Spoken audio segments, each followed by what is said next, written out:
joining us now is the host of Indivisible with John Stubbins. John Stubbins, you're there in the thick of it too. Give us a sense of the mood of the conference this year. It's been a fantastic conference. Lots of energy, lots of people getting involved where you didn't see before. Lots of different groups. China getting involved is really special. And I got to tell you something. I heard you talking about DirecTV in the last segment. I just wanted to report from my household, we got rid of DirecTV, got rid of them quickly. And obviously they were way too much as it was. But when I found out what they had done to Newsmax, we got rid of them. I was thrilled and honored to come on Newsmax. A couple years ago, when Biden first came into office and Buttigieg was brought into the cabinet, and I got to tell you, I was one of the first people on Newsmax to call out Obama, Biden on the shovel-ready jobs nonsense that continued and continues today. And Buttigieg, what a failure this guy is. Look, I live in Ohio, and you see what's happening in East Palestine. They have let Ohio down, and Buttigieg is a disgrace. He's a disgrace to the United States and to the people of Ohio right now. They were thrilled and happy and grateful that President Trump showed up and did what he did and took the time to care for that community because they're hurting right now. And John, thank you for your nice words too about Newsmax. We appreciate it. You know, you brought up Ohio. There was some new news also this morning that President Biden has sort of suggested, well, maybe at some point I might go to Ohio.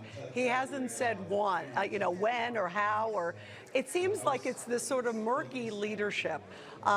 Do you get a very different sense being there on the ground in CPAC, where at least some of the speeches that I've seen of late, and of course, President Trump speaking in just a few hours from now, we'll be covering that live here on Newsmax, but much more sort of clarity of focus when it comes to leadership. Is there a stark contrast that clearly is being marked this year at CPAC? Sometimes it's not as clear cut. This time it seems it's like, here's what we would do, and here's what you haven't seen. Yeah, you know, I see that, and I'll give you an example on that, okay? Let's take the issue of race. A lot of people try to avoid the issue of race.